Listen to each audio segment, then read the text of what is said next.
Hi there, my name's Aaron Short. Welcome to my YouTube channel. Can you believe Halloween has been and gone? And by the way, thanks for joining me yesterday on my live stream. If you were there, I really appreciate it. That was a fun time. We're now in November. November the 1st. What's going on?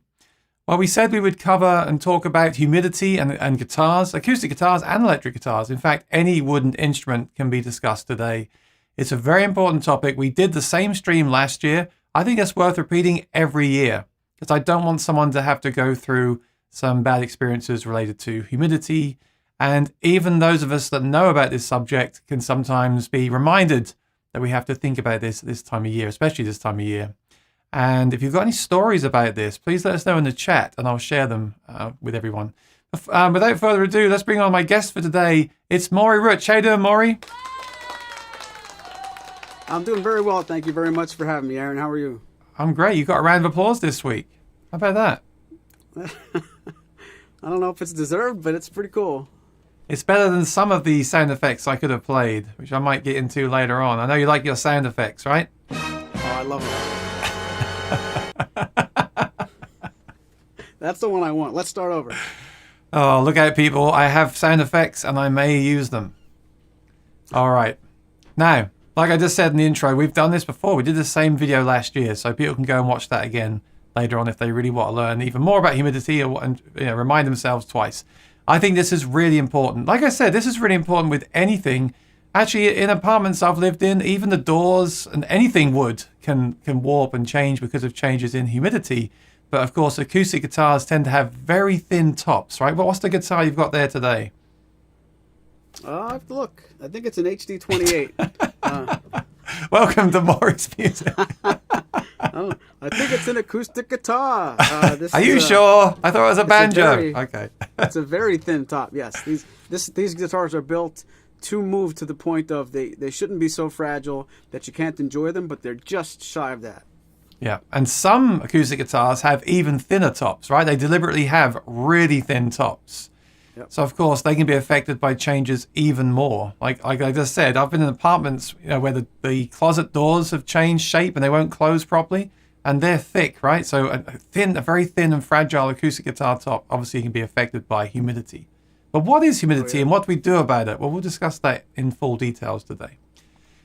I'm sure everyone's been to a guitar store and purchased a guitar, and the salesperson has said to them, "Do you want to get humidifier?" And they're like, "What?" That was my first reaction when I heard that. "You want to buy a humidifier as well?" "What? I came here for an acoustic guitar. What's a humidifier? What is that?" Yeah. And so I think that's what we want to address today. All right, before we get started, let's say hi to our friends. David Belcher is here. I'm going to move you into position, David, because you're out of line again. He's always out of line, that David Belcher. He says, "Good afternoon, Aaron and Maury, from a perfect 50% humidity in Oregon." Very cool. And yeah, feel free to tell us the humidity where you are. If you don't have a way of measuring it inside, just take your cell phone and open the weather app, and you can tell us what it reports the humidity to be outside. So on my iPhone here, let me see. They've improved the app on the iPhone recently as well. It's very, very detailed. I've got air quality and everything. Humidity, it says 35%. Okay. So we'll get into that in a little bit. Let us know how it is where you live. Professional Procrastinator is here. Good to see you, Professional Procrastinator. Jim is here from Vermont. It's sunny in Vermont. Is that a song? Sunny in Vermont? It should be. High Lonesome, Colorado Bluegrass Band. Love that name. I was just telling someone they needed to humidify their Taylor guitar here in Colorado during the winter. Some serious ESP going on here. What does ESP mean? Extrasensory perception, I think. Oh, see, I learned something new today. Mind readers. Jim's house is 64. Okay. 64%, that is. And remember, the humidity outside will be different, or should be different to how it is inside as well. I'm mostly concerned today with the humidity inside where I'm storing the guitars. Chalarism says, "I gotta check. Be right back." Yeah, especially because you just got that lovely custom guitar. Be extra careful with that. Hey, Aaron, if somebody gives you a reading that's really, really low and it's scary, can you play some scary music? Yes, I've got the opposite problem now. I've got so many sound effects that I have to sit and scroll through them all. So I'll do my best. And hopefully over the weeks I'll whittle them down to the bare essentials. And maybe I'll get one of those fancy Stream Deck things as well. So I just reach forward and press the button.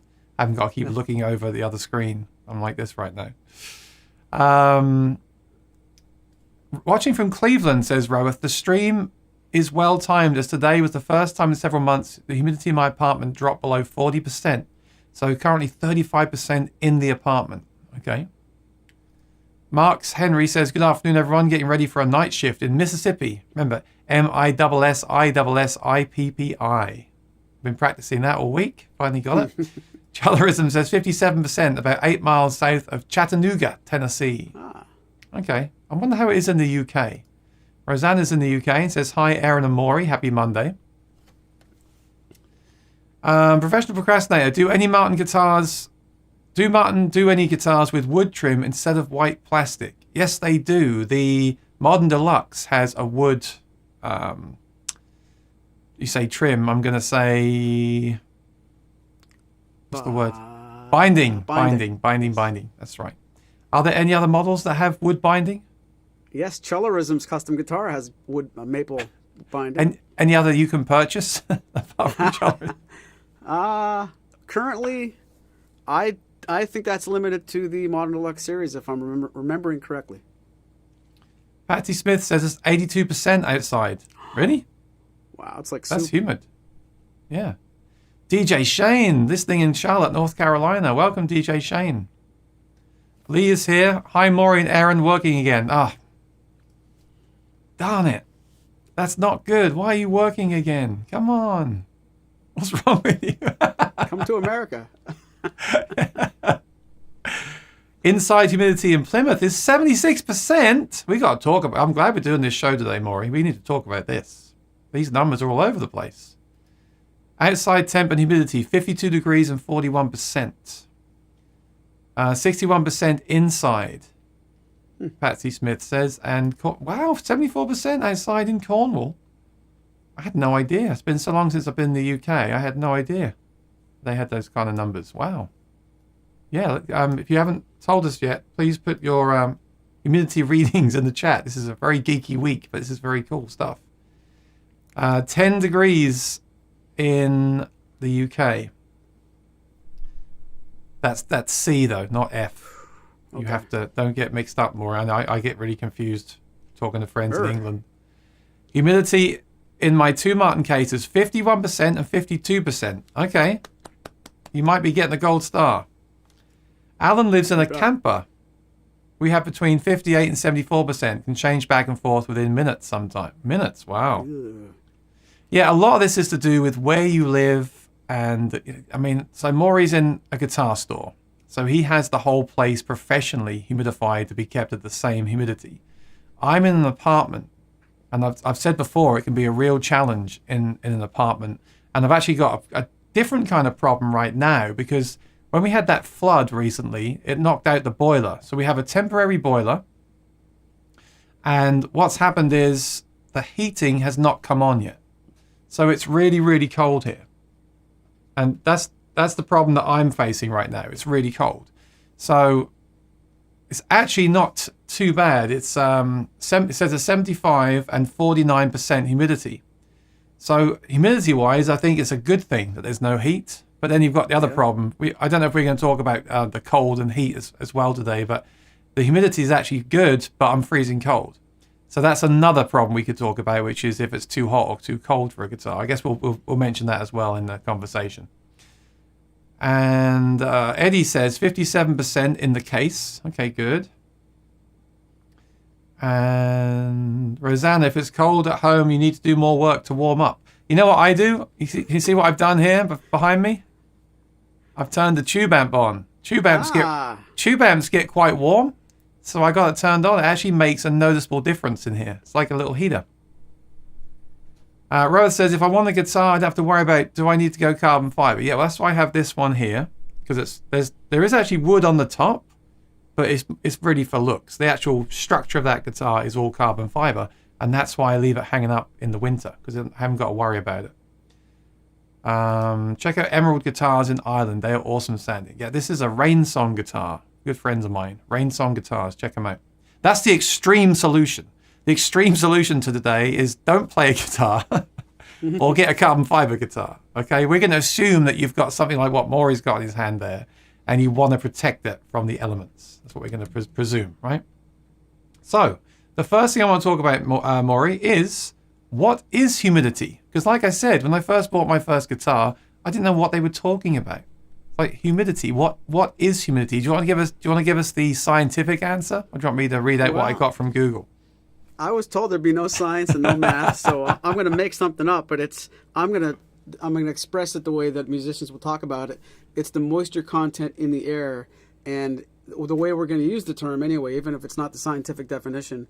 If this room in this studio is 70 degrees and 48% humidity, that means it's in line with what Martin wants these guitars to live in. And if it falls below 40 or climbs above 55%, it's going to be too moist in here or too dry, and the moisture content that this guitar needs to be in will be out of the acceptable range. But I'd love to know what Google says about that too. Google says, what is humidity?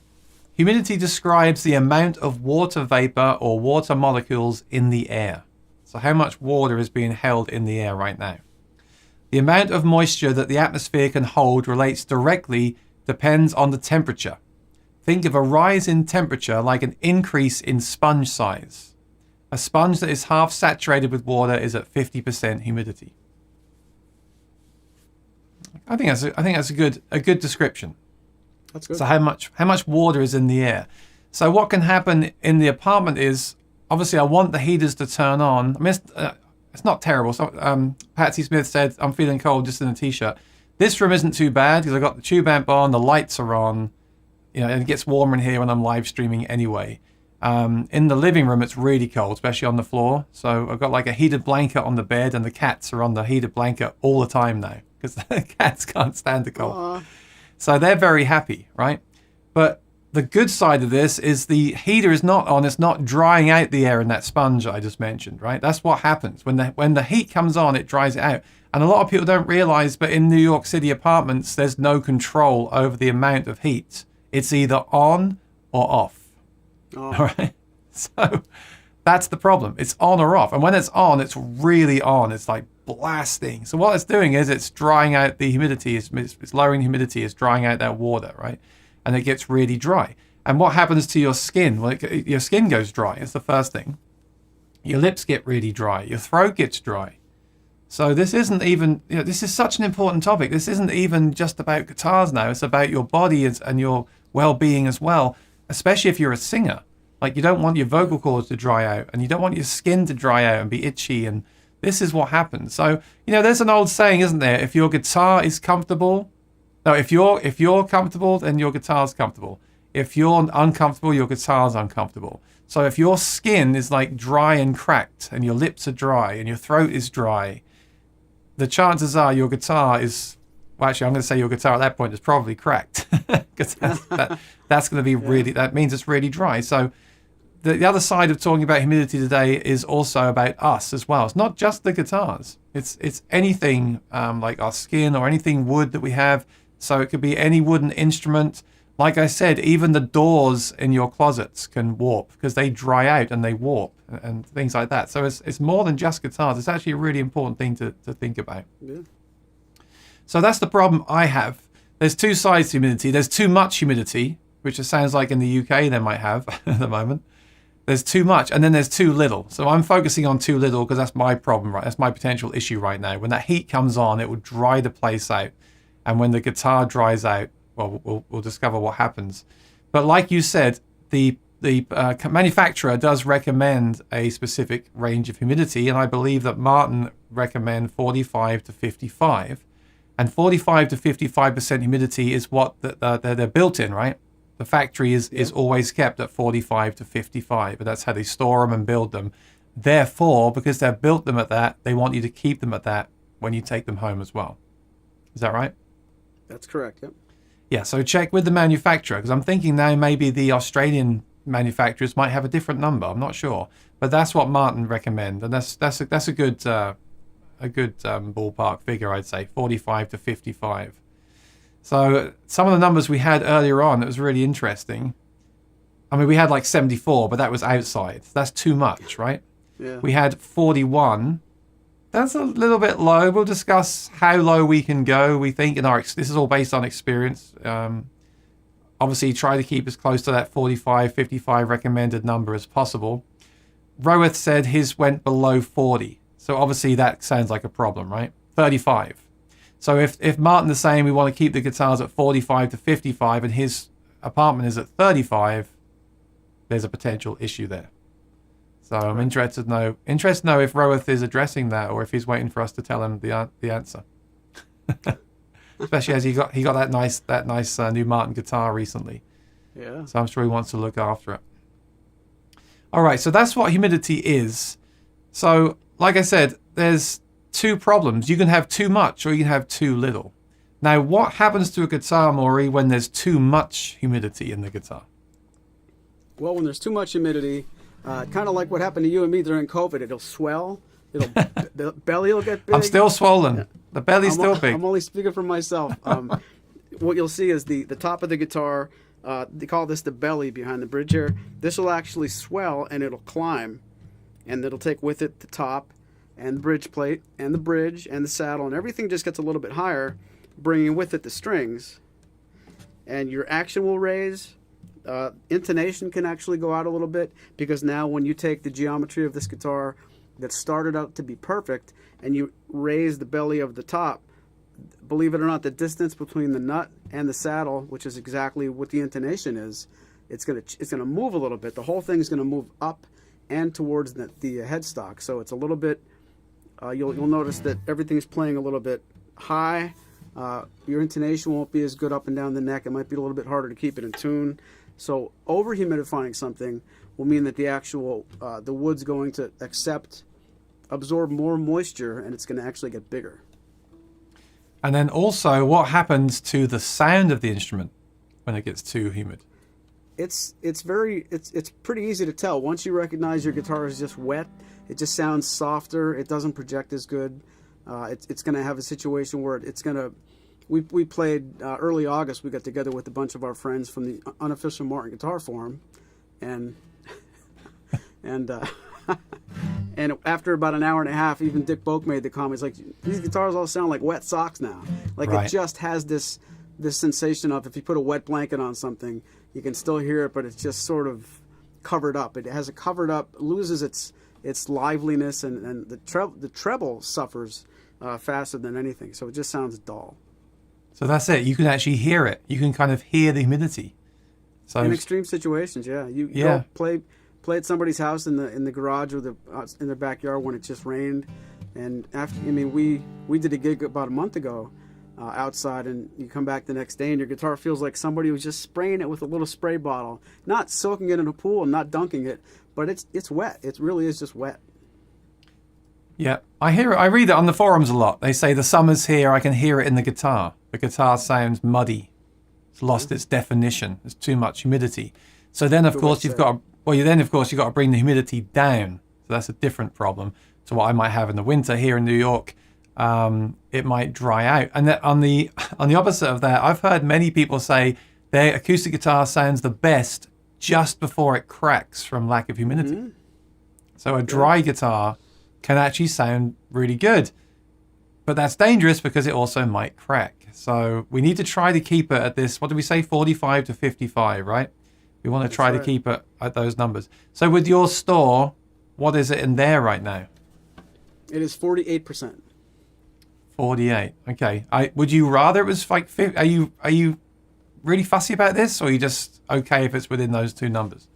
The first couple of years in the building we're in now, we were extremely fussy, and we recognized that over time, maybe the first 2 or 3 years we'd be watching, we can go online and look at our remote cameras. It'll tell us, each room and what's going on.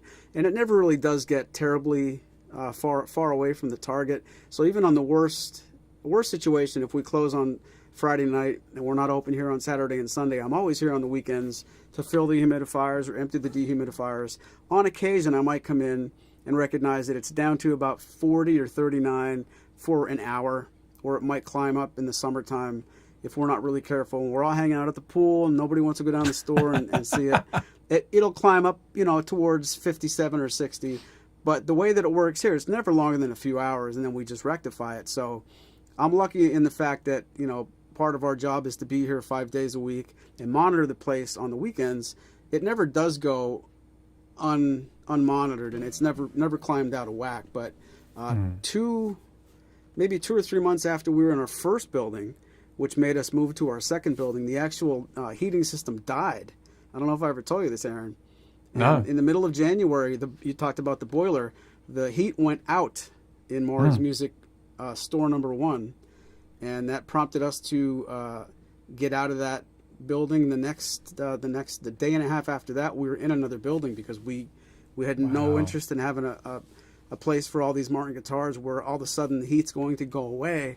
And with it brought the humidity probably climbed into a good spot, but the temperatures went down, too far. So. Well, the thing with heat is Martin recommends 72 to 77 degrees Fahrenheit to store a guitar. The problem I've had 2 guitars crack, and I believe that's the sudden change. You got to be really careful of sudden changes, and it's all related to these radiators again in the apartments, because what will happen is they'll suddenly turn on. So you go from a really cold room to a really hot room in a really short space of time.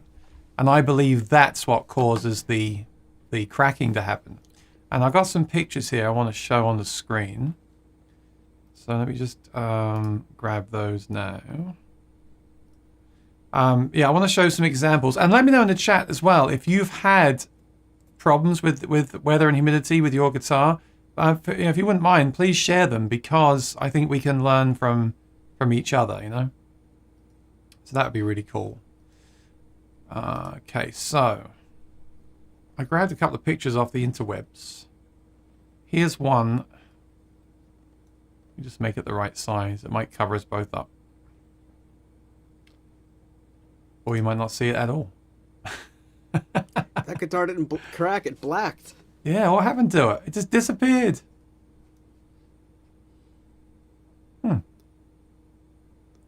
Okay, let me try another way. Hang on. Like this. Current scene. It's not adding it. Let me go back to our other screen. Let me try here.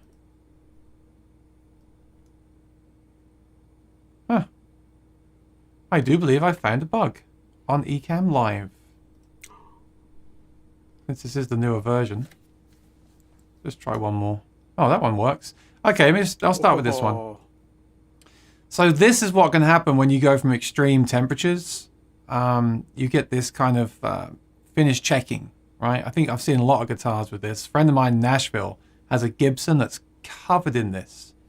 And I gotta say, it actually looks pretty good. I think it looks pretty cool. So again, what do you think in the chat? Does that look cool or does that look bad? See, my friends, the whole guitar is just covered in that. It's almost like bear claw. When you've got it all over the guitar, I think it looks kind of cool. Yeah. Well, I'll go the other way on that. I don't think any amount of that would look good to me. But if it's uniform, it's pretty neat. If it's your friend's guitar, it's pretty neat. Me neither. I think he's got a vintage guild, right? So it kind of like, I'm not saying I want that on my guitar, but it's not, if it's not causing a problem structurally to the guitar, I'm just saying I don't think it's necessarily a bad thing. True. But some will argue it is causing a problem to the guitar structurally as well. So I don't know. But that's what can happen. And that's what happens, what I've seen happen when you get those extreme temperature changes. It's like it shocks the finish. And that's why when you get a guitar, they say to wait for it to adjust to the temperature. Because that's exactly what happens. It goes from sitting in a really cold UPS depot, and you take it out in a warm apartment in the winter, and you've got that shock. Yeah, think about it, right? The UPS depot is probably freezing cold. The truck is freezing cold. The driver leaves it in your lobby. It's freezing cold. You bring it upstairs. You can't wait. You pull out the box. You open the case, and that shock is what causes those cracks. I've heard of them happening to people in front of their very eyes. Can you imagine? Oh, yeah. I got the D45. Yeah. And it's funny. It didn't happen at UPS. It didn't happen in the lobby. It didn't happen until you opened it, and then while you're opening it, like all those people that cry about it on the forums, am I really supposed to wait 24 hours? You're going to get that if it's cold enough and you don't wait, and that makes it. It's just risk reward. You can hurry if you want to, but that's what you'll see in some cases. Well, I know you include a piece of paper with the guitar saying, wait to open the box.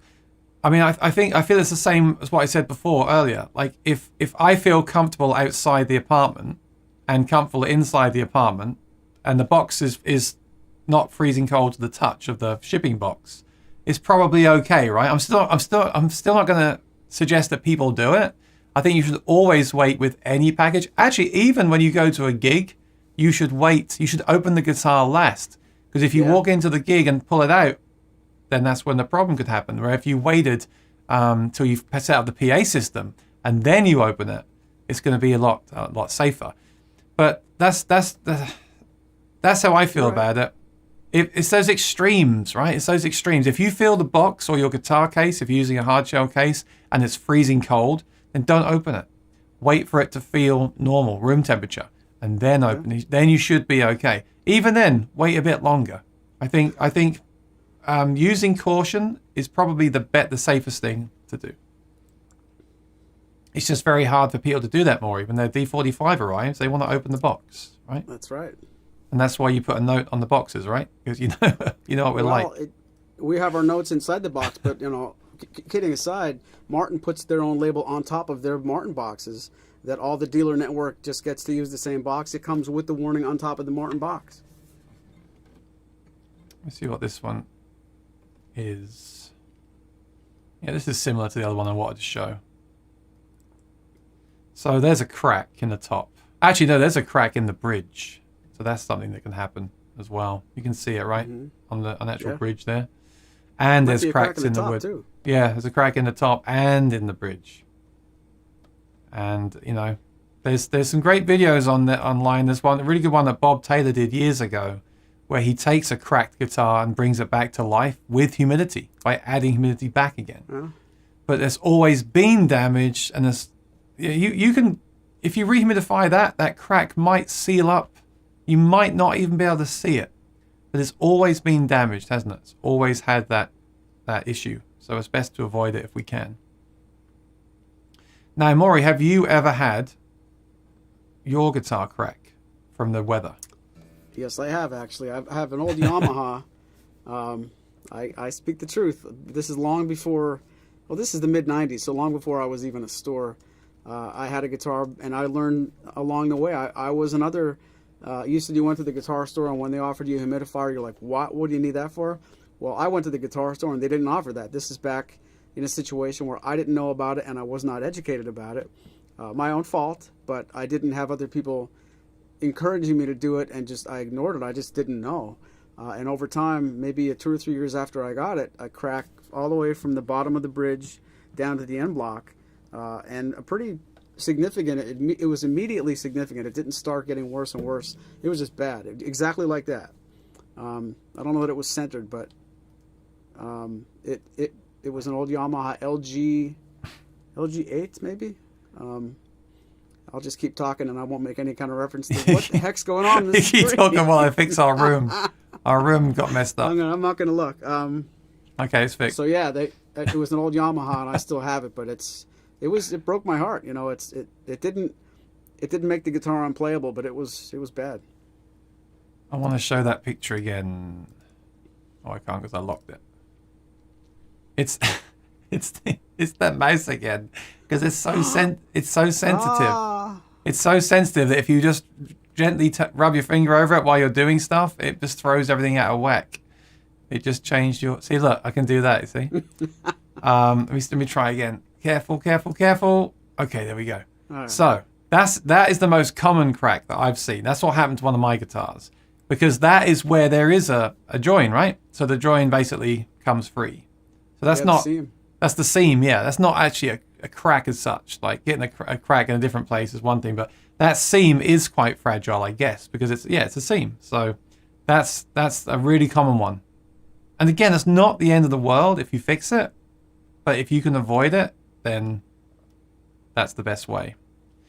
Now, what about electric guitars? I want to just touch on this because I've had an electric guitar in the past that had humidity problems. Well, you're thinking, what humidity problems did you have?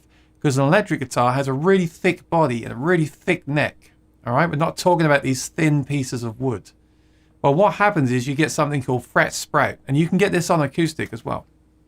And this is really annoying.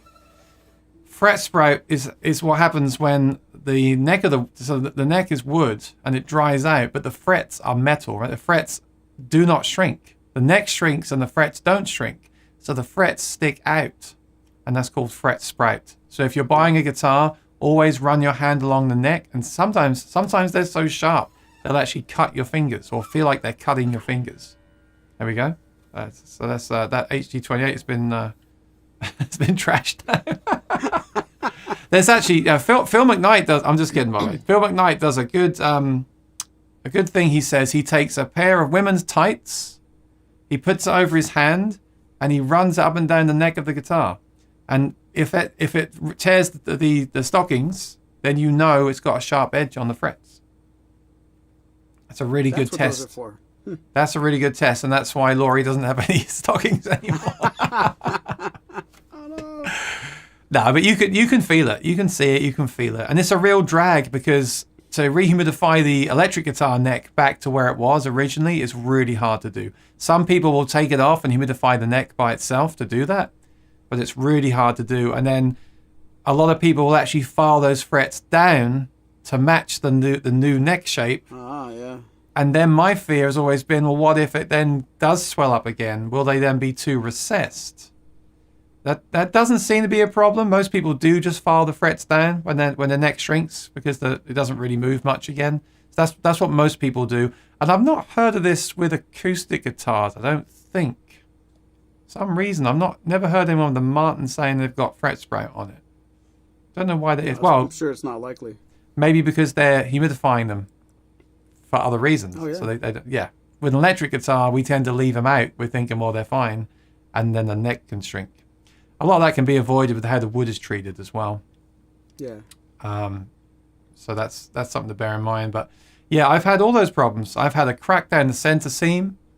I've had a brace inside come loose from humidity. Well, the luthier told me it was. I never actually saw the evidence. But if you tap on the guitar, you can hear loose braces. And I've had an electric guitar that had fret sprout and had the frets filed down.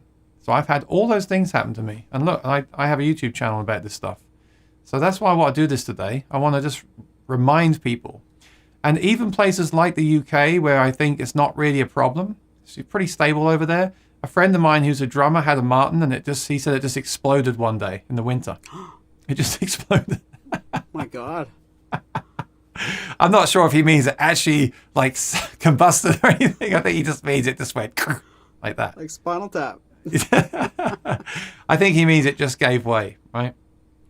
So, Wow. So that was hanging up probably above a radiator or something like that. And again, I bet that's what happened. The heat came on. It went from one extreme to another. Maybe had the window open or something. Went from one extreme to another, and it probably just went and just cracked, right? That's exactly what happened. So, yes, okay. So that's what humidity problems can be and temperature problems and what they can look like. And I have one more. Actually, I have a picture of a guitar here with sharp fret ends as well. So I don't know if you can see that, but the frets are sticking out further than the wood.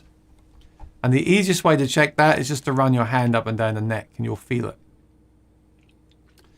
So yeah, everyone check their guitar necks and tell me if they've got fret sprout.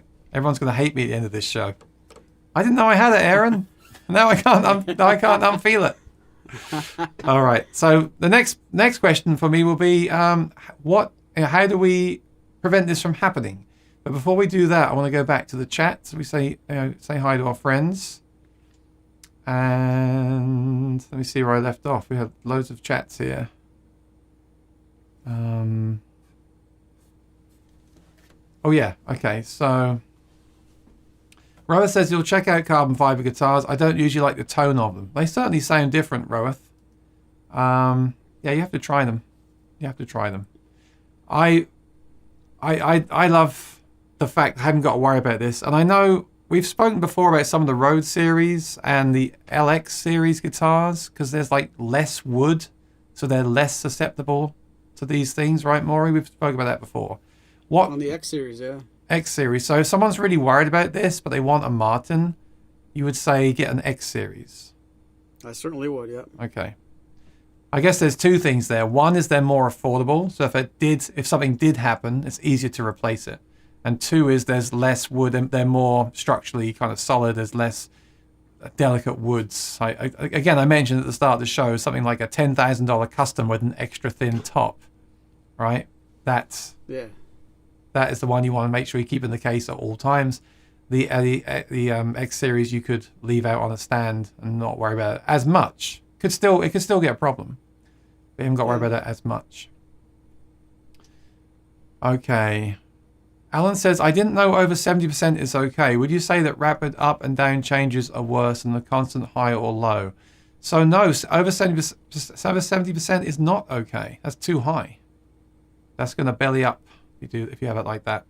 Would you say rapid up and down changes are worse than a constant high or low? Constant too high or too low is worse, right, Maury? Because actually the changes take a while to affect the instrument. They don't just happen. Like if it suddenly drops in here by 20%, I don't think anything bad is going to happen within like seconds or minutes. I think it takes hours or days, in my experience. So I would say constantly being too low would be more of a fear. I mean, neither's ideal. We want to try to just keep them at that constant safe humidity. But I would say constant having it too low constantly will be a problem.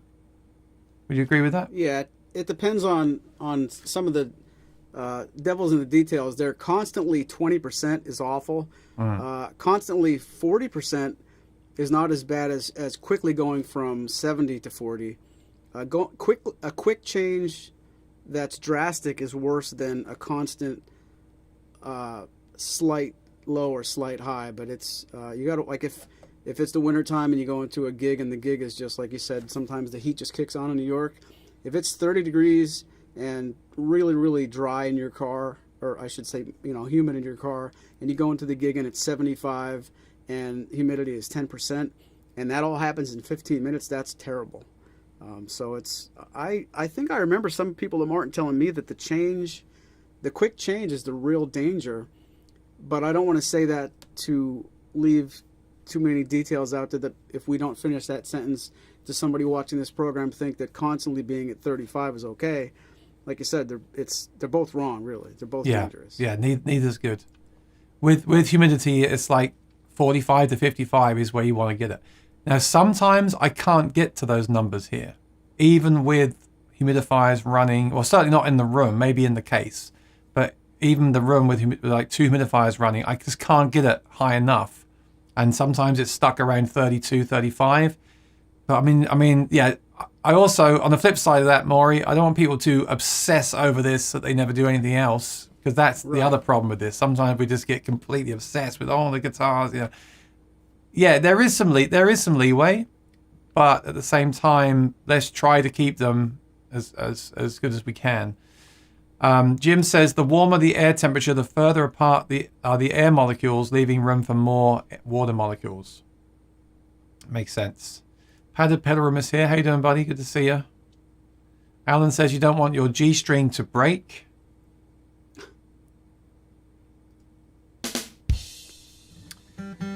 You're 1 hour earlier. I know the clock's changed. It's so annoying. The clock's changed in the UK and they're changing here next week. Daylight savings time ended yesterday in Austria. So that's why a lot of people don't know we're on. I urge everybody to get more than one hydrometer. They're not always too dependable. Yeah, we'll talk about that. Sometimes they all read different numbers. Mark Johnson says, I use distilled water in my case humidifier to prevent any mold. Yeah. So there's a good point there about distilled water as well. Using distilled water, not just the water from the tap. Rowan says, most of my guitars are in their cases with humidipacks, and the 0018V also has a humiditrack in it that I got from Maury's Music. I like that. Jim said, I've read that some guitarists have a winter-summer saddle. Yes.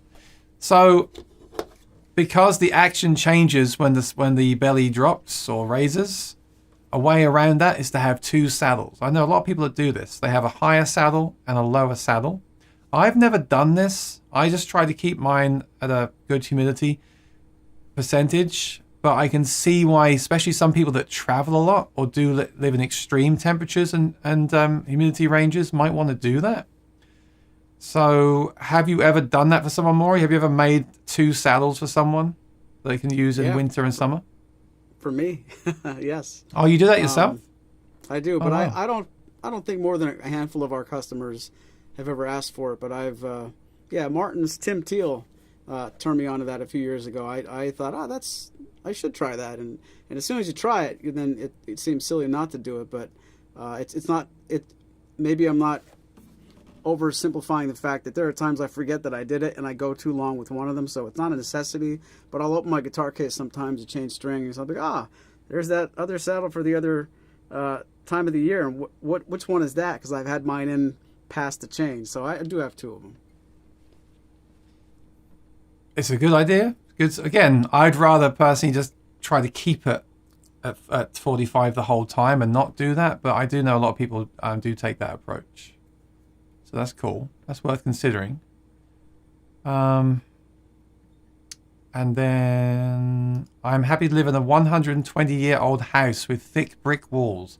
It gets too humid sometimes in the summer, but never too dry in the winter. I still use Humidipacks. Very cool.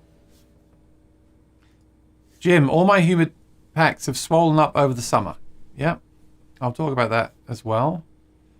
Scotty Waller, how you doing, Scotty? East Texas, 76 and 34% humidity. So again, though, that's outside, right? We have to remember here that there's outside humidity and there's inside humidity. We'll talk about how to deal with all this when I get to the next part.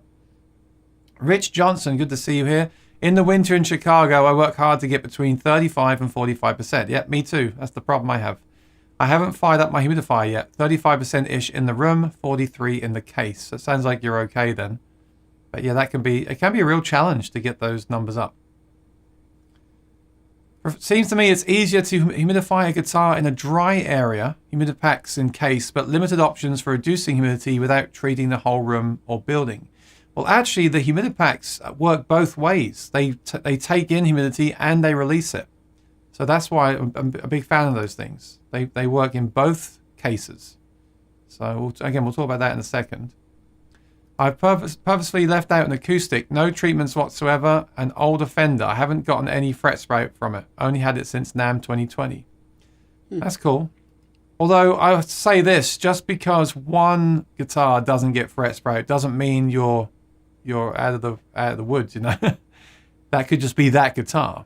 Some guitars are more susceptible to fret sprout than others. Yeah. So don't think just because that cheaper guitar isn't being affected that you can leave out your more expensive guitar, because you still might get a problem. Look who it is. It's Peter Gregg in the house. He says the live stream looks good, boys. Thank you. Peter Gregg. 5 minutes ago? That was a bit mean, wasn't it? Peter Gregg, awesome. I want to give him a shout out. He's recorded and releasing a Christmas album.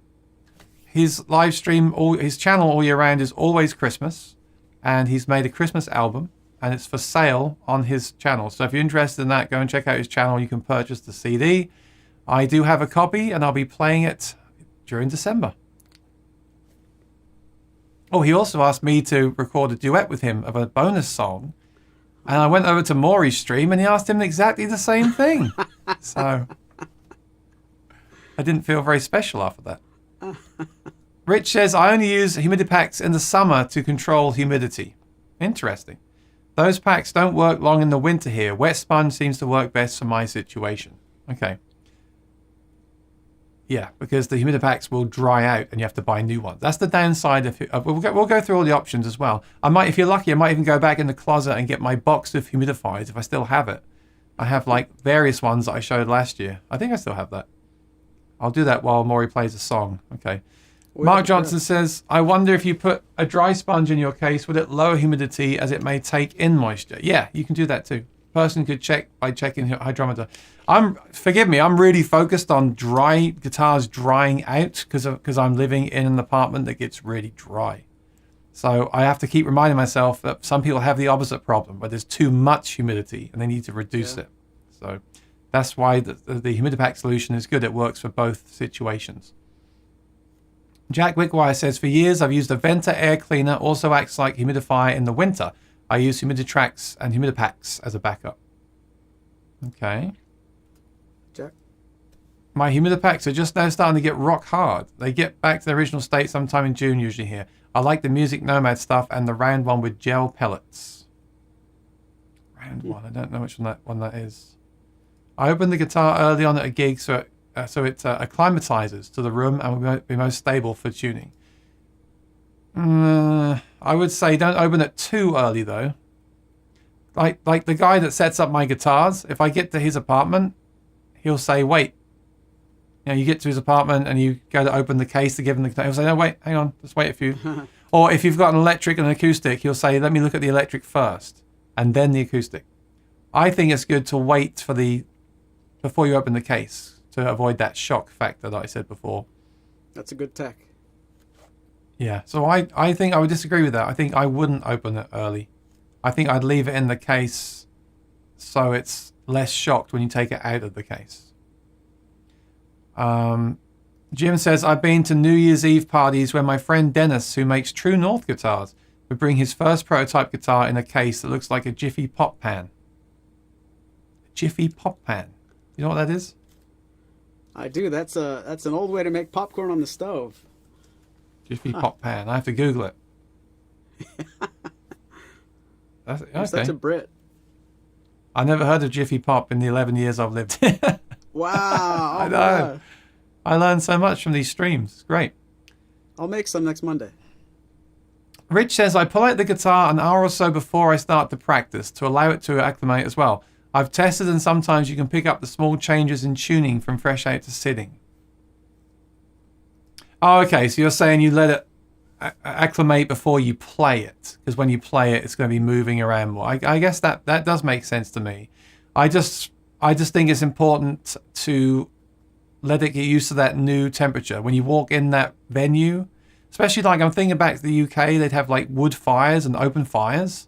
So if you walk out from outside, and I'm also thinking ahead to like January, February when it gets really cold, and you walk in, they've got an open fireplace, and you put the guitar next to it in a hard shell case. If you quickly open it, then that's going to get a real shock, and I think that should be avoided. Yeah, I'll do that. So I would wait as long as I can before I open it, so it doesn't get that shock of temperature. Because let's face it, an open fireplace isn't really a great idea anyway, let alone when you come out from the snow or something. I totally agree with you, Aaron. That makes a change. I always let my guitar acclimate to the temperature when I'm going to jam in the winter, as the guitar can go from minus 30 C in the middle to plus 20. There you go. Look at that range that you get. See, I keep saying this. A lot of this is dependent on you, where you live, the case that you have, all these things. This is not just... That's why this is such a big topic, and we did it last year. We're doing it again this year, and whenever we finish the stream, there's always something I wish I'd thrown in there, because there's so much to this. It's not really that simple. But we'll give you a simple solution at the end of the show, just so you know how you can deal with this if you don't want to think about it too much. But there is a lot that goes into this topic. Revenge of the Wireless Mouse. That's right. I also wish that Ecamm would let you lock certain elements and not others. Because right now you either lock the whole thing or nothing. It'd be great if you could lock, say, the border, but not the other stuff. But that's... Well, you can lock an overlay, can't you? Oh, yes, you can. Oh, you can do that. Oh, I'm doing that right now. This is great. I'm learning more about Ecamm and Jiffy Pop than I am humidity, but that's fine. This is great. From who?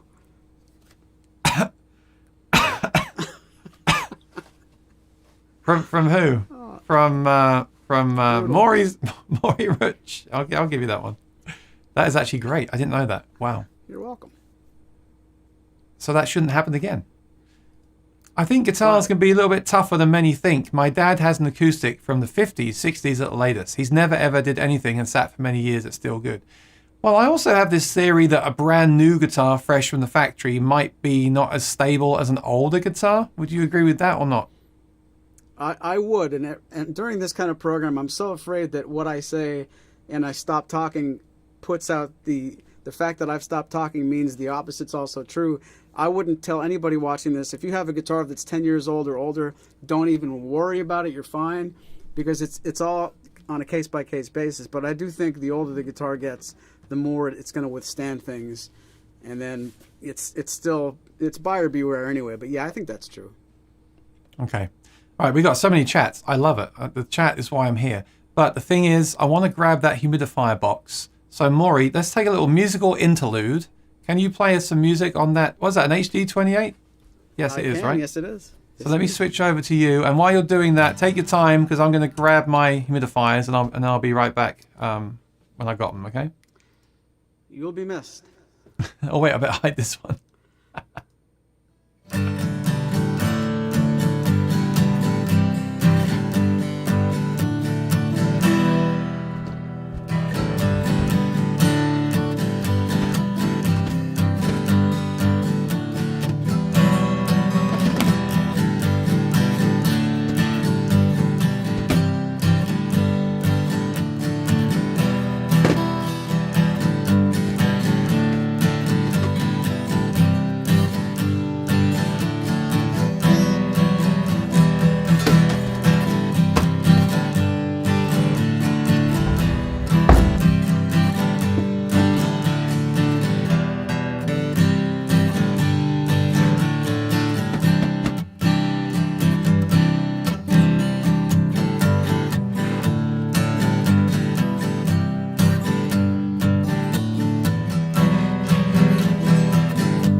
Okay, don't worry, I'm back again. I am back again.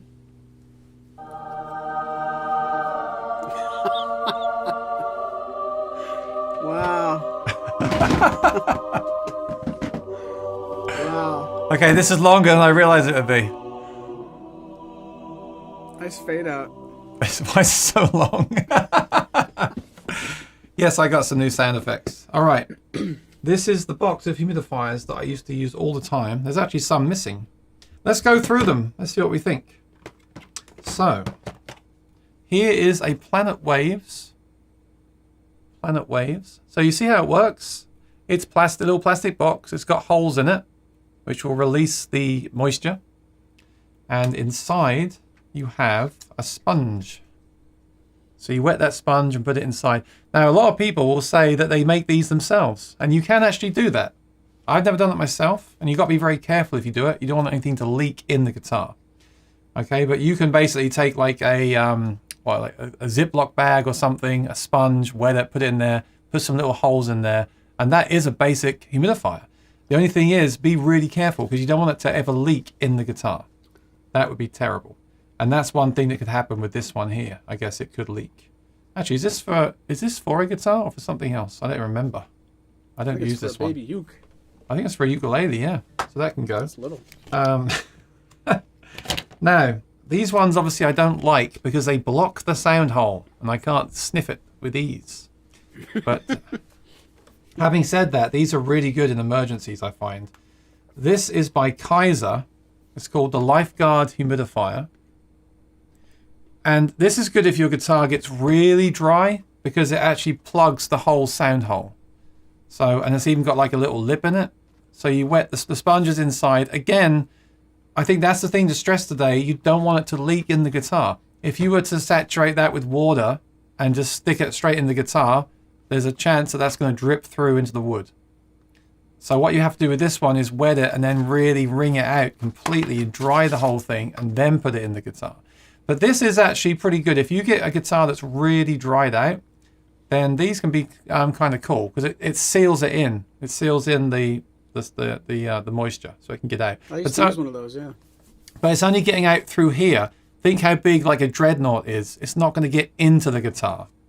And that's why those snakes are good that Bob Taylor recommends in one of his videos, because they go right into the guitar.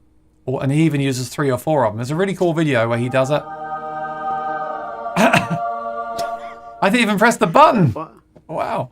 That's Bob Taylor for you. That's Bob Taylor. There's a really good video where he uses it. What are they called, Maury? The long green ones. You know what I'm talking about. Damp it? Damp it, yeah.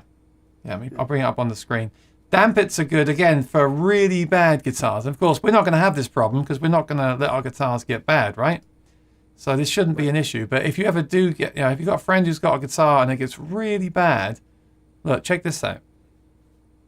So that actually hangs in the sound hole. It also has a cover for the sound hole, and it goes all the way into the bottom of the guitar. So the whole guitar is taking that moisture. So those dampers are really good for emergencies. I don't have them in here. I do have some. They must be in a guitar case from last winter still. Crazy. All right, let me get another one. Now, after I'm kind of going through in order here. After I use those, I switched to these for a while. And these are by Music Nomad. I really like Music Nomad stuff. They make some really good accessories. And it's a bit like the other one that I showed you. It's a big thing that hangs between the strings. And there's a sponge in there. And this is a fancy sponge that's supposed to not drip too much. You still have to wring it out, but it's supposed to hold loads of water and not drip so much. But that's the same idea where it hangs inside the guitar. And then what's a bit of a drag is you have to then, every week, or even less if it's dry where you live, you have to take it out of the case, take it out of here, and then see if this is dried out. And then you have to wet it again. So that's a downside to these ones. It says inside, touch it to check. If it's soft, it's wet. If it's hard, you've got to re-wet it and use distilled water. Everyone always says use distilled water. Distilled water, I usually purchase it from the store. Cost a few bucks, so there is an expense there as well, a little bit. I think I have one more here. This was a fancy one. This, I don't actually use this, but I thought it was kind of a cool idea. This is a feedback buster. Huh. And it's got a humidifier built in. Kind of cool. Kind of cool, isn't it? I don't know why I don't use it, but I thought it was kind of a cool idea. So some people might be interested in that, because if you think about it, if you're playing a gig for 4 hours, then you can still have that humidifier in the guitar while you're playing the gig. So that's smart. I should probably use that. In fact, I got 2 of them. I think they're different sizes. Yeah, that's another drawback with the sound hole thing. Sometimes some sound holes are different sizes. So I have a small and a large. I think one's for the OMJM and one's for the Dreadnought. So I have all those. And lately, I've not been using any of those. Lately, I've been using the Boveda Humidipacks, which we've all been talking about. It sounds like most people in the chat are using these. And these are a different approach. I don't have one here. Do you have one with you, Maury? Do you have the Dario version? I do, yep. Can you show it to us, please? Because mine are all in the guitars right now. Yep.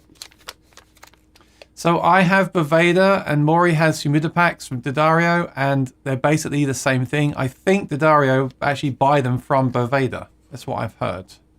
And Boveda originally made them for cigars, and that's how Maury learned about them, from his cigar days. Just kidding.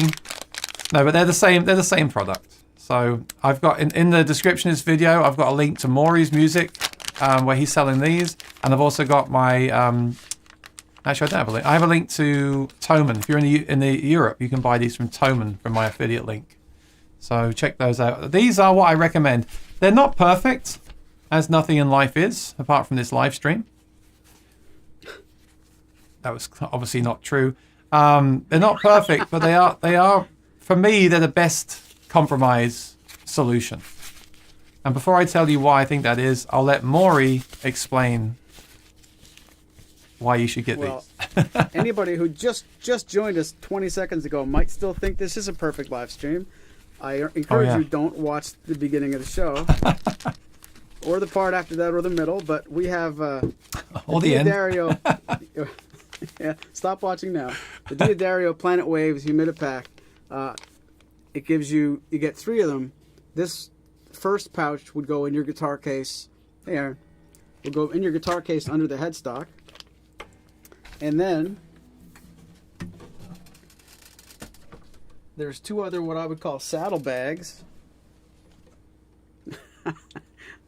Wow. I told you, don't keep watching. 2 other saddle bags in the kit. And that's where you would put the other 2 of those packs. And then you simply nice go back in your guitar case with both of them just being suspended by the strings themselves. So the actual humidipacks are just hanging there in the air. They're not laying on the wood. Put it back in your guitar case. And what I've been doing is I've been using these. I go through 2 of them in the season. So I'll put them in when the weather changes now. And before the summer, I will have to change them once. But that'll keep my guitar in its case. When I keep a guitar at home where the humidity is not regulated, that'll actually save what's left to save of this guitar for my double O. And it, that doesn't. There's no cracks. There's no cracks in it. We can safely keep the humidity level of the guitar probably honestly at the bottom of the acceptable range with Martin. But this is what I've been using since I discovered them. It's 2 in the sound hole and then 1 at the guitar case under the headstock.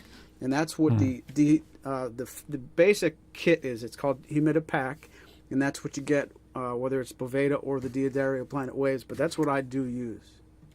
Just a few things. You do have to get the actual pouch that you see there. You have to buy the pouch and then the pack separately. So there's a kit. When I got mine, I got a kit, which was the pouch and like 2 of the packs. But then, because don't throw that away, you can then use that again. So what you do is you just buy the packs then, and when I buy the packs, I get like 10. I can get like 10 of them. This all depends on you. It depends on how many guitars you have, of course, as well. But you can buy the packs just by themselves. You haven't got to keep buying the insert as well. Do you sell them separately as well? Right. Once you buy the kit one time and you get these, like Aaron's saying, don't throw this away. But you can buy the refill packs, either a 3-pack, 1 3-pack or 12 3-packs. You can definitely save some money and buy them in bulk, but you just keep buying these, and you already keep the first kit gives you the black bags. All right. But like I said, there's some pros and cons to these. So the pros are, and let me know if I miss any out, and let me know in the chat as well. We've got a lot of users of these in the chat. The pros of this is you don't have to keep checking the sponge in these ones, make sure it's not dried out. These should last longer, but that will depend on where you live. So I usually find that, I'm the same. I use like 2 per season, maybe 1. I think it's been a season I've used just 1 set. But with these, I have to change them every week, and I found that to be a hassle. To open the guitar, take it out, see if it's dried out, wet it with distilled water, wring out the water, make sure it's not leaking, put it back in, put it in a hard shell case. And I always say hard shell case because they tend to seal in they create a better barrier than a soft case. Again, depending on the case. Yeah. But usually the hard shell case you get with your guitar is the best place to keep the guitar with that humidifier. I usually use 1 in the sound hole like you've got there, but you're saying they also recommend you keep 1 at the headstock end as well. So yes, you can do that too. And the great thing with these is you can't overdo it because they maintain that constant safe humidity, and that works the other way as well. If it gets too humid, it will bring that in. So the word is convenience. I love the convenience of these. Of course, that does come at a price. You have to buy the refills, whereas with this, you might just have to wet it again every time. So I think the only downside I would really see to these, Maury, is if someone had like 10 acoustic guitars. It could get a little bit expensive maybe. It could, but not to fear factor you guys, but it's also expensive to not do this properly and have 10 guitars and 8 of them cracked too. And if you own 10 guitars, you can probably afford the Humidipacks, right? Well, it's just like you wouldn't buy a car and not buy gas. It's part of what you have to do to keep your guitar. It's just what you have to do, really. I think if you've got like 1 or 2 guitars, I think this is the way you should go, because it's so easy and it just works. I think if you have more guitars than that, or if you live in a really dry place where these, if you find these dry out after a few weeks for some reason, because it's so dry where you live, and you've got 10 guitars, or you're a collector, you've got 20 guitars, at that point there's something else you can do, which is humidify the whole place. And I think that's worth considering as well. And I also think you should consider this even if you're using these packs, because what that will do is it will make the packs last longer, and it will be good for your skin and your voice and everything else. So what I do, and it's been working pretty well, again, it's not the perfect solution, none of this stuff is, but I have a big humidifier, which I got from Amazon, which is linked below, in the living room area, which is like the kitchen and the living room. And that keeps that humidity up. And I also have one in here, which is smaller. Remember last year I bought one with no filter? If you don't clean them really well, they can put they release like a mist. You get like a mist on everything. So I wasn't cleaning it enough, and I got like this white powder on stuff. That was kind of bad. Film. Film. So that was annoying. The ones that have the filters, again, it's another expense. You have to change them. You have to watch them. They can get moldy if you're not careful as well, because we're talking about water here.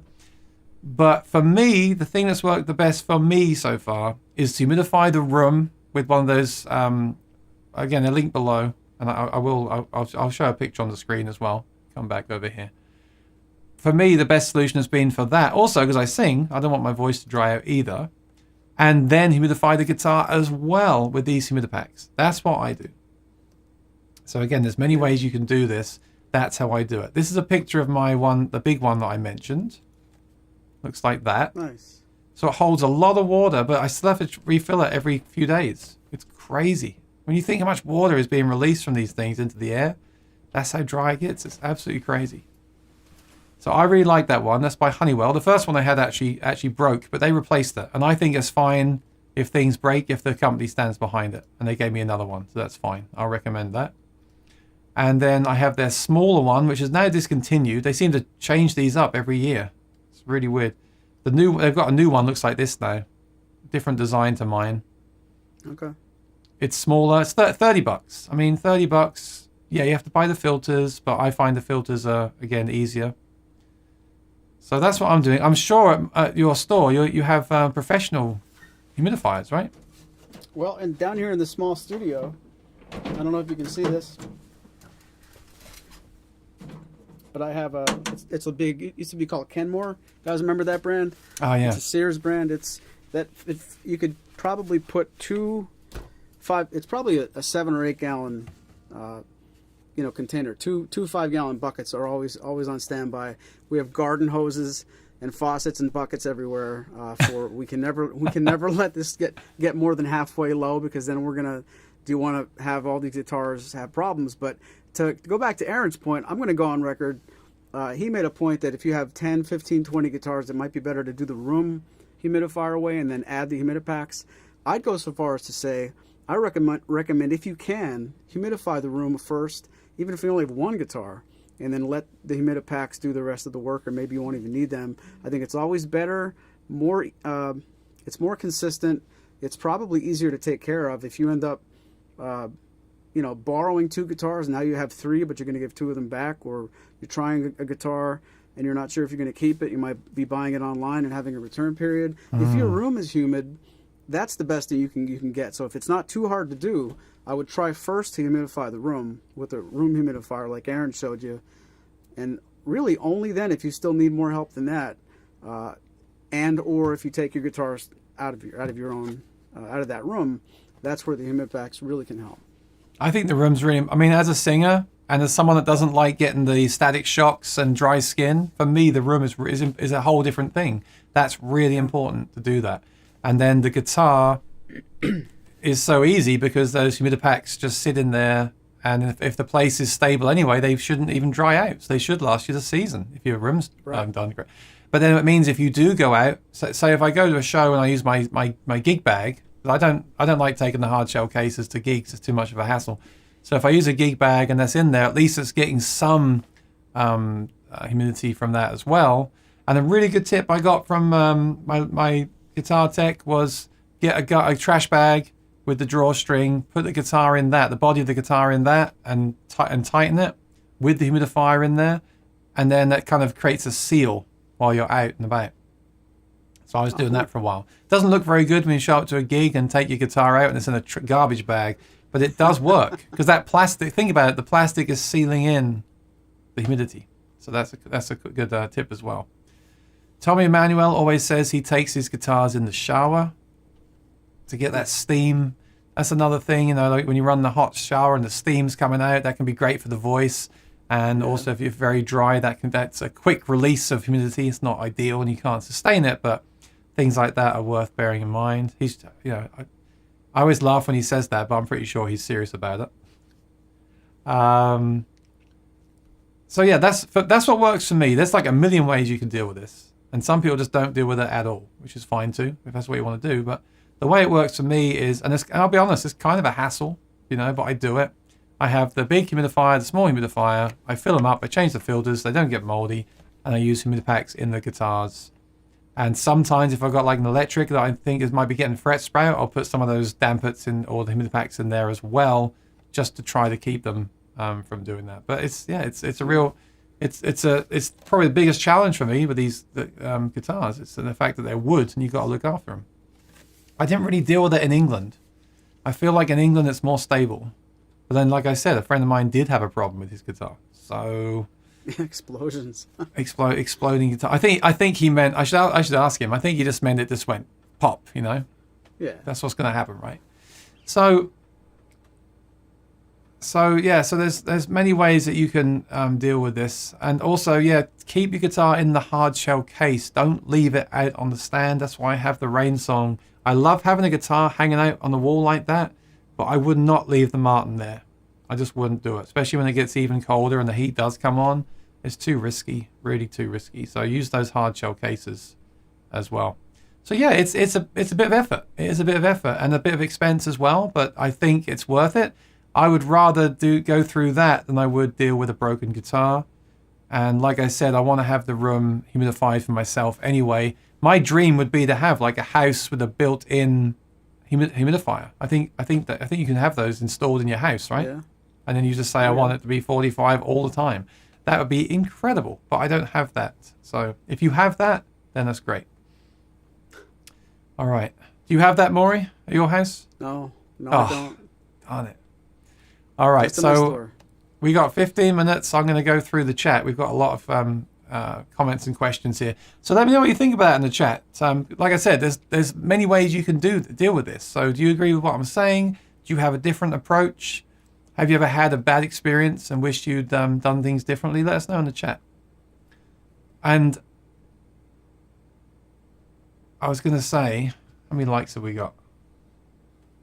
Okay, we've got 28 people watching and 11 likes. So if we hit 20 likes, then we'll do something for you. We'll give you a discount code. Yeah. I hate when people say that on live streams. But I'm going to do it anyway. Talk show host of you. That was cool. I'm going to do it. All right, we get 20 likes. Maury's Music. If you're in the USA, we'll give you a discount code if you're ordering your Humidipacks. There we go. Let's see if it works, Maury. I'll probably press the dislike button now. Everybody left. You can press dislike, but press it twice. I want to make sure you really press that button. Okay? Yes. Oh, we just got one. Press okay. It. We just got one. Okay. Actually, no, it says 19. My app doesn't update itself, maybe. Let me see. Oh, we got 22. Okay. So Maury is very generously offered to give us a discount code if we're shopping for these Humidipacks. And like I said, I do recommend them. I do think they're really good. And Very generous of Maury to do this. So I'll let him explain how that will work quickly, and then we'll go to your comments and questions. All right? All right, guys. This is what we would call an unadvertised special for today into tomorrow. This expires midnight tomorrow. So if you're watching this in real time on November 1st, this offer ends November 2nd at midnight Eastern. You get 10% off any humidity product on maurysmusic.com by using code humidity10 at checkout. So it's things like the Humidipacks. It's things like that was cool. It's things like Humidipacks, humidifiers, hygrometers, anything on the humidity section of our website. 10% off with code humidity10, and that's only for you guys. It's not anything we advertise anywhere. It's just for you guys watching the chat. As a thank you for being here. Whether this is your first time or not, thank you for supporting everything we do on Mondays, and it's just a little give back to you guys. And you got to get it anyway, so go get it. Yeah, and do it now. Don't wait. Don't wait to think, oh, I need to deal with that now because my skin's dried out. Get one now and start right now. We didn't even mention this. You're absolutely right, and I put a link to these below as well. This is the one I've been using. I've got a bunch of these. I've been using this one lately in the room. This is a Therm Pro. So again, loads of these things you can get. It says what the humidity is in the room. Sometimes you get a bunch of these and they have a different number on them. So someone said earlier on, get a few of them and sort of take an average. Yeah, again, don't obsess over it for those reasons as well. There's other things as well. Last year I reviewed, for Maury, I reviewed the Dario Humiditrack, which lives inside the guitar case, and you can check from your cell phone. Yeah, check out my review of that later on as well, this evening after your meal. Check out my review of the Humiditrack. If you waited till today, Aaron, you get 10% off. I know. Darn it. No, they're good too. It's this. We could chat for hours about this. There's so many ways to do this, but I think, monitor the humidity in the room, not outside. The room where your guitars are actually being stored and played. Monitor and keep your eye on that at all times. Use the room humidifier to keep that number up as close as you possibly can to 45 to 55. And put the Humidipacks or a humidifier inside the case to make sure that remains stable as well. And if you're not using Humidipacks, put the Humiditrack in there so you can also make sure the humidity inside the case is okay. Because the room might be okay, but inside the case it might be too high. I know this is just making everyone think I want to just give up the guitar and go and play the flute. But if you do those things, you should be okay. You know what? Even then, something might happen, right? I'm not guaranteeing anything here, but that's for me is basic maintenance in those conditions. Again, you might live somewhere where this isn't even a problem. So yeah, definitely start with these because at least you can see, like the day you look at that and it says 25, well then you should be rushing out and getting them, right? But don't wait that long. And Maury, thanks for doing that. And when does that code expire for people that are watching the replay? It's going to expire on midnight on November 2nd. So. Okay. So get them while you can. All right, let's go through the chat. Rich says, the luthier I use had a customer bring in a J200 that did the same thing. I actually was in Sam Ash in 2019 before I bought mine, and one guitar on the wall just popped its bridge. There we go. The bridge popped off in the store. I've seen that often in the guitar stores. I think it's a shame. It's one reason I don't like buying acoustic guitars in guitar stores, because I wonder how they've been humidified. You know, where's the proof? I guess you could say that about anything, right? You could say that about a used guitar. I could say that about... Yeah. I could even say that about Maury's music. I could say about anything, right? You don't know. But... Oh, no, you can't say it about mine. Well, I'm just trying to be even-keeled here. No, my point is, when I walk in a guitar store... and they say they're humidifying the room, and the humidifier's not on, and then one of the customers has left the door open. I see that more. I see that more often than not, and I always think to myself every time, do I want to buy a guitar not knowing how it's been stored? That's. And I think a lot of people see. I don't think it's just me that's seen that in these big stores.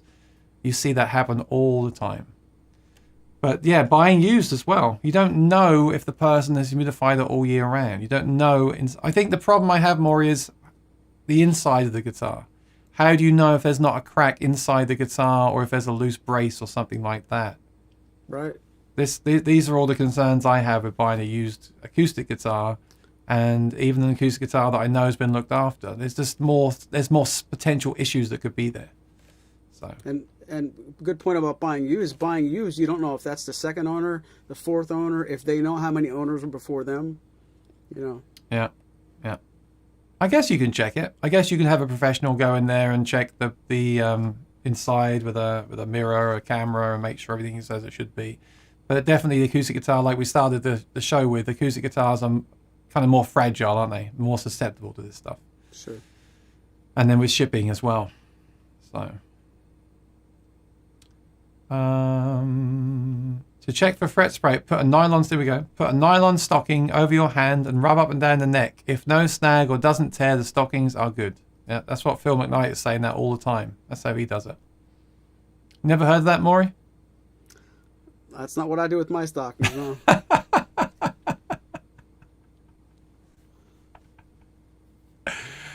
I'll be honest. I thought about doing it. For a second, I thought I'm going to go on Amazon and order some stockings. I thought, no, I can't do that because someone might see the order. Anyway, that's another topic. Peter Gregg said, click the star of the last chat you read to find out where you left off. I do. I'm doing that, Peter. That's what I'm doing. But I got so many. I still had to scroll up and down a lot. Yeah, I am doing that. Oh, he said 70 degrees, not 70%. I understood it wrong. Yeah. Remember, there's humidity percentage and there's temperature. Yeah. Joseph is in New South Wales. Very cool. So how's the humidity over there? Does it get really humid over there? Jim says, I keep my OX2 MAE, all HPL, out year round. Do I need to worry about low humidity? Not nearly as much, nope. Not as much, yeah, less so. Yeah, less so. Is in the case or gig bag different from the room temperature?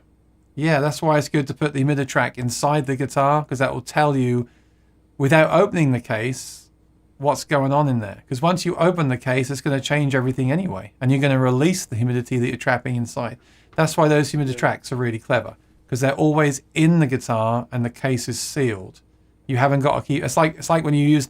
Well, I don't use an oven, but it's like if you use the oven to make a cake and you keep opening it all the time, you're letting the heat out every time, right? It's the same thing with checking humidity.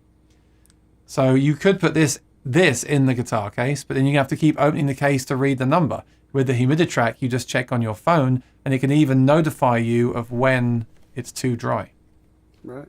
And if it's been dropped as well. It's kind of cool.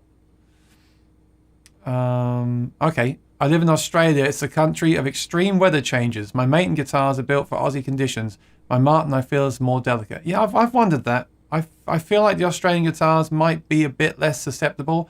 I feel like they're built a bit heavier, and also the Australian woods are maybe less susceptible than the East Indian rosewood or Sitka. I don't know if that's true.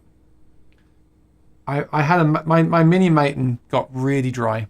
They had to put it in like wet towels in a closet for a week in the guitar repair store. Wow. They just literally put it in a damp closet for a week to bring that back to life because it was so dry. So that's still not guaranteed, you know. But I was gonna say, I've heard of less Australian guitars cracking than American guitars. But I also know less people that have Australian guitars than American guitars. Yeah. So, Yeah, you know, a lot of this stuff is kind of, you know. Okay, Lee says, my Yamaha hasn't cracked above a radiator. Okay. But again, what's that made out of? It might not be solid wood. And also, how hot is your radiator? Rich says, I take mine to my luthier twice a year, once mid to late spring and once in the dead of winter for a setup. That's a good idea too. Have it set up when the seasons have started. But maybe, yeah, don't go like right now as it's changing, because whatever they do is going to change as soon as you get home anyway. So try to time that correctly as well. Hi, Ricardo. Good to see you. Oh, nice. Joseph says, thank you both for your advice on the K&K in my Eric Clapton. I have one on the way. Can't wait to hear what my favorite guitar sounds like plugged in. Congrats, and please send us a recording of it if it's possible, so we can hear it. Yeah. It'd be great. Had no viewers comment today, But that's fine because we had no time for viewers' comments anyway. Rosalind's in Connecticut. I use Humidifier. Everyone's using Humidipacks, Maury. They're really popular. Good stuff. Now, there was a time a few years ago when there was this whole scandal. We'll call it Leakgate. Someone said online that they can leak. And in fact, they did. To be fair, they did. But I also want to stress that that was years ago. And they've been through several iterations since then.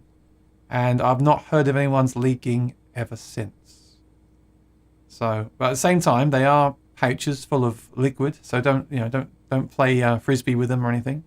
Be careful with them. But I've not heard of those leaking. I use them myself. I'm not worried about that.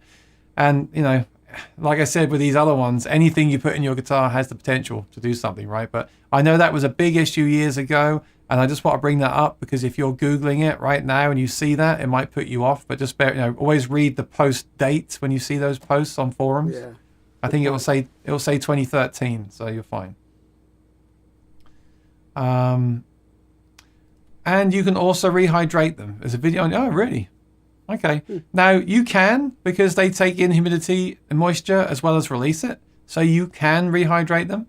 I'm pretty sure they're not going to be as good, but I don't know. Now you've got me thinking about making a YouTube video test. I imagine the fresh ones are going to be the best, but yes, you can rehydrate them. I've never tried it. I noticed in the summer in the summer they do kind of come back to life. If you use them in the summer as well, they do swell up a little bit. And I use them again at the start of the winter before I replace them.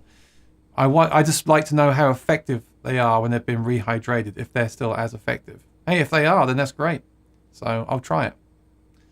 But mine just tend to dry out. In the winter they just go hard, and then that's too late anyway. They're too far gone. But yeah, thank you, Roslyn. I might give that a go over the winter. Old says, another thing to watch. Try not to hang your guitars on an outside wall if possible. It's more prone to be exposed to temperature shifts. Really good point, Olds. And that's something I really struggle with in here, because I've got the outside wall here. It's really cold to the touch, and obviously that cold comes straight in. So if that was a Martin here hanging on that wall, it would be really dangerous, wouldn't it? Because that wall would be freezing cold. So this would be a better place to hang it if that was the Martin there. Rich Johnson says you don't have to buy new Humidipacks. You can easily rehydrate. Actually, all my hydration ideas I got from the Martin forums. Wow. I might have to try it, Maury. I might have to take a Humidipack that's all dried out and see if I can bring it back to life. I'll be watching with bated breath. I'm sure you will. I'm going to try it. I will try it. I mean, if I can get 2 uses out of them, I think that's okay. I wouldn't expect to keep. Sure. I don't know. Jim, are you saying you? Rich, are you saying you keep reusing the same ones forever? I don't know if that's possible or not. I'd have to try it. Jim says it's beer o'clock in Vermont. Well, cheers. I hope you're drinking that beer from a Soundhole Sniffer TM mug. Actually, I'm still waiting for the trademark to come through. But Mark says we learned so much from that Murray guy at Maury's Music. Yeah, thanks, Murray. Appreciate your help today. Every day. I get AA-ron. Ever since Clayton started saying that, everyone says it now. It's so annoying. And now I even think it myself and I look at my own name. Oh, it's horrible. What is that from? I don't know if I get that connection. Oh, someone sent me the clip and I just watched it in disgust. It's some movie. No, it's Key and Peele sketch. No, I never watched that. He's doing the class. He's like, Maury, Tom, Colin, Rich, Aaron. Not even funny. It's just stupid. It seems stupid. It's just stupid. We saw Jonathan Long last night. Oh, I think he's a relative of mine. He had a gorgeous D45. Aaron, you should have a duo with him. Call yourselves the Long and the Short.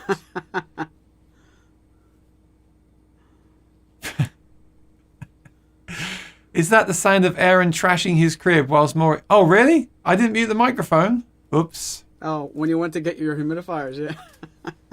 I'm so scared one week I'm going to say something. Not me, but when I have a guest on, when it switches from the main screen to me, from the intro to me, I always leave the guest unmuted usually, and I'm always so scared they're going to say something like, oh, they're going to swear, like, oh, I'm late for... I feel stupid show. I know. Oh, I hope this is over soon.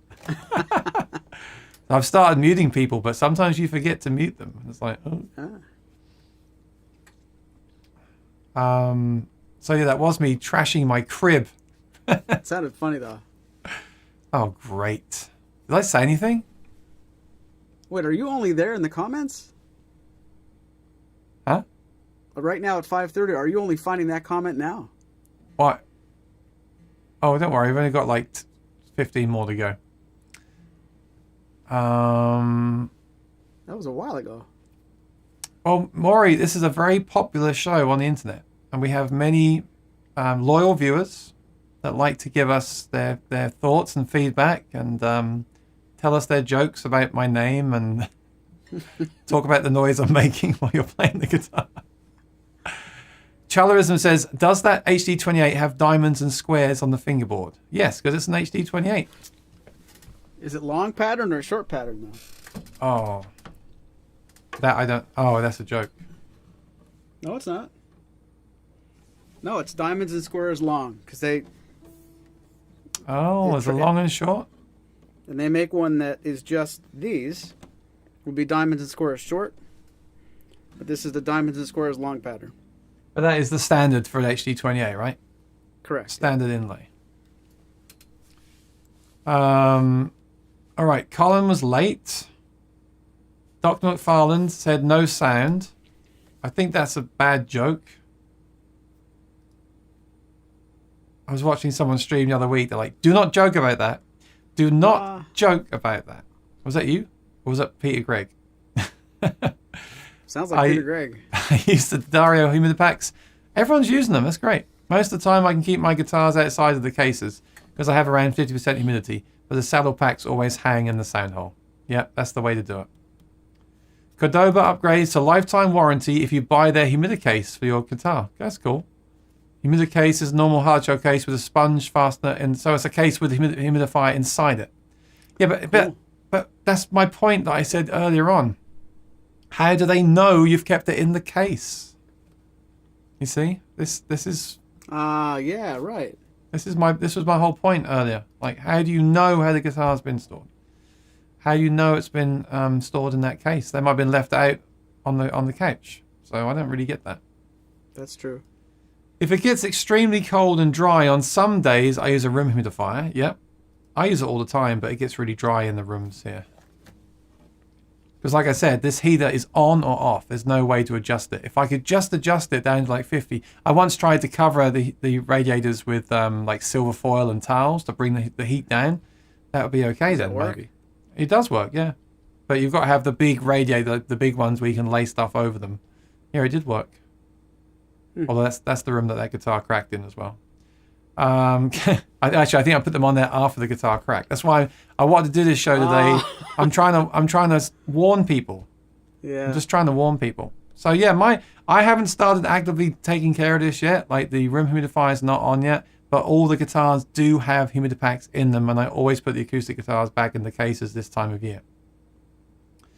How can the same product both reduce and add moisture? Well, the gel in the packs works both ways. It brings moisture in and it releases it. Is it possible to recharge dried up? Well, they're saying that it is, but I've never done it myself. Oh, it is possible to it is possible to recharge them 2 or 3 times around. Around Tupperware bowl, 1 inch of water, put a plate on top of it, put packs on the plate, close Tupperware lid, let rest for 2 hours. Okay. Oh, wow. That's cool. I'll try it. Hey, if I can get 2 uses out of them, then that's great. It's smart. Yeah. For some reason, I've not seen them advertise that on their website. For some reason. I will do an independent test. I'll do that for you. I'll try it out. I'm guessing it's probably better to do it before they completely dry out as well. Like just try and keep them sustained.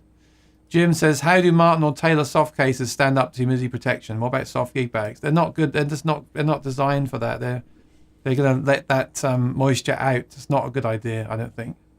I think you should use a hard shell case whenever you can. I think if you can use a gig bag, I can't speak. I haven't tested them like scientifically. Like I know some of the more expensive gig bags, like the mono ones, are good. I can't say they're any better than the Martin one. I've never compared them. My tip would be that garbage bag, that trash bag thing. I think it's a really clever idea. Then you just use any case, but keep it in that trash bag. I have a really thick Meridian case they don't make anymore, and it's so thick that I do think it keeps the guitar warmer than a really thin case. I would not recommend those really cheap nylon thin, what you call a gig bag. They're not gig bags. The Martin ones that come with the SC13 in those guitars, they're pretty good. They're well made. Yeah. But I would, if you're using that, I would still use the trash bag, definitely. Yeah, perhaps we can make something, Maury. Martin trash bags, nice looking trash bags that keep the humidity in. There we go. New product. Humidipacks have 2 chemicals that absorb water above a certain humidity and release water below the humidity. You can control the humidity depending on the ratio of the chemicals. There we go. Olds has the answer, as always. That's you, Olds. That's how I did it. They say not to let them get completely dried out. Yes, exactly. When they're completely dried out, they won't be able to do it again. If you ask building engineers and doctors and guitar techs, all say around 50% is perfect for the building. There we go. 50% is the good number. Jim says, I'm a retired engineer manager, IBM chip facility and local hospital. We would shoot for 45 to 60%. It's an amazing sight to see the amount of steam sprayed into the air handlers. Yep. There we go. Rich has been recharging the same Humidipack since 2019 using bowl and water trick, or just leave them out in the summer as that is the only time I really use them. Okay. Oh, cool. I mean, yeah.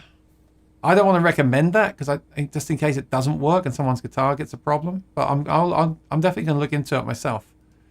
Rich says, as soon as I switch over to my Oasis OH1 in the sound hole, Music Nomad by the headstock, I put Humidipacks away for the year. They get rock hard but work fine, absorb in the spring. Does the Rain Song have Sitka braces? No, it has no bracing at all, which is kind of crazy. Really? Yeah, no bracing. It's just a big empty box, and that's why it has such a loud sound. Metalhead Hippie is here. Do you know the Hippie?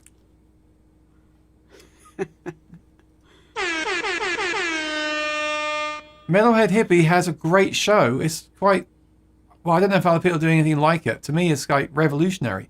He goes live for hours, even longer than we do, like 4 or 5 hours. And he basically plays unsigned bands' music. I've told you about it before. It's like radio. It's like radio. Oh, He plays new artists, but live, and people are in the chat. And he does it all the time, and he's doing a real good thing because he's actually playing. He's helping to let people discover new music online. It's like going back to the old radio days. I love it. Right. Often pop. So check out his channel. Often pop in there. How does it go for electrics? Any stats for average room temperature and moisture, or care for fretboard and guitar in general? Yeah, we covered that at the start of the show, so I'm going to invite you to watch the start of the show again, Metalhead Hippie, since we're running out of time, or we've already run out of time. So just go back and watch that again. We did cover all that. Alan says, little weather station you're showing works the other way too. Get with an outdoor sensor, put it in the case, and don't have to open the case. Okay, yeah. I mean, there's millions of products. You know, Taylor even made one that goes into their preamp. So it's all built into the preamp of their guitar. Oh, really? Yes, there's millions of ways. But, you know, we can only talk about the ones we've tried, right, Maury? I don't want to recommend something I haven't.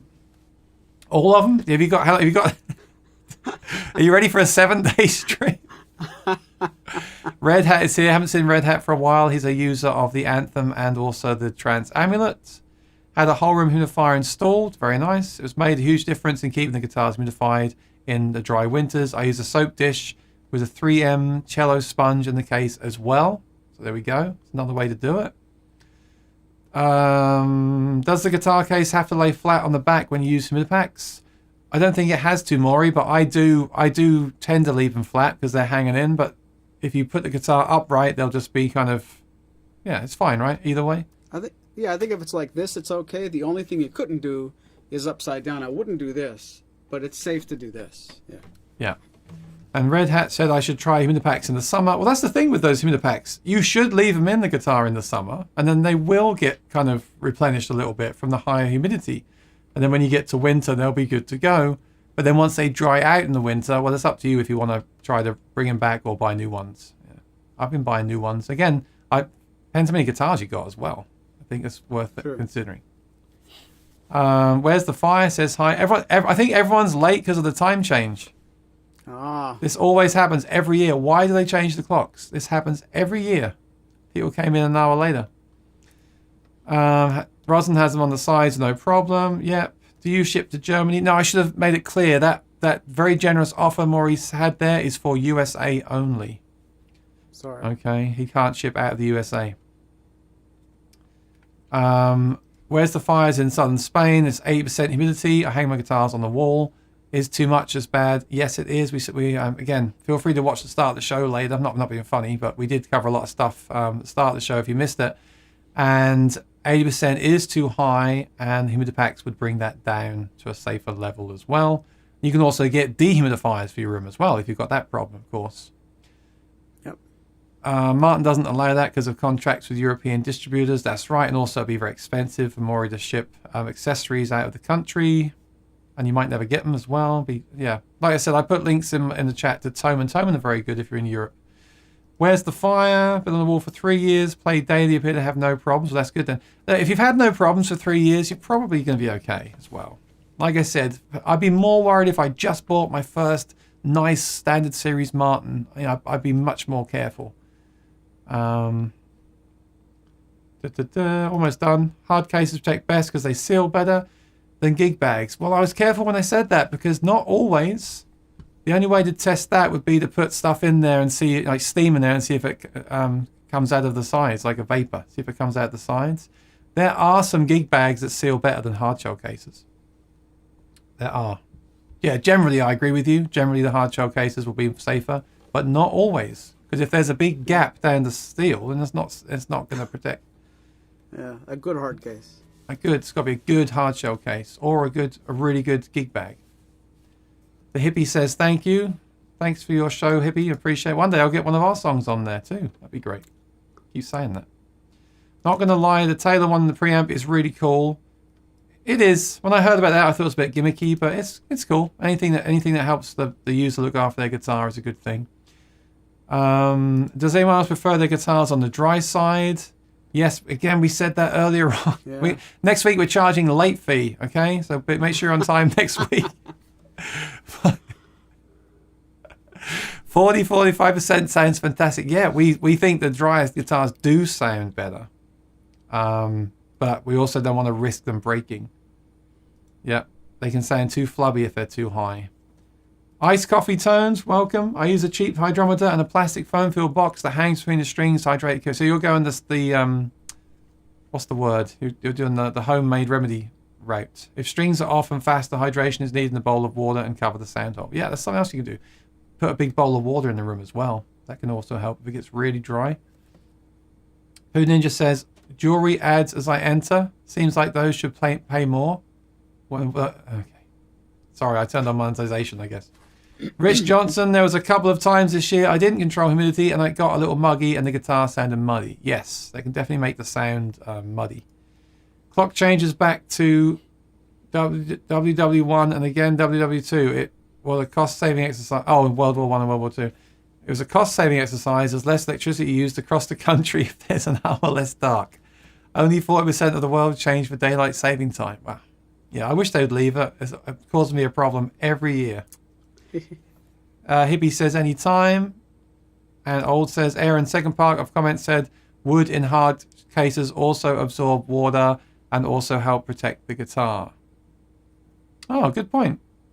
So you want to humidify the hard shell case that's made of wood as well. Yeah. Oh yeah. I never thought of that. I'm thinking of like the plastic cases that Martin ships guitars with. Okay. All right, I'm wrapping things up. Mark John says I used the Geib case. How do you say that? Geib?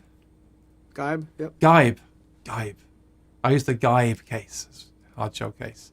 All right, I'm absolutely exhausted, and I feel again same feeling as last year. I don't feel we covered everything, but I hope we gave you enough to think about, enough ideas if you want to just get the way we suggested that we're using, and most people in the chat are using as well, those Humidipacks.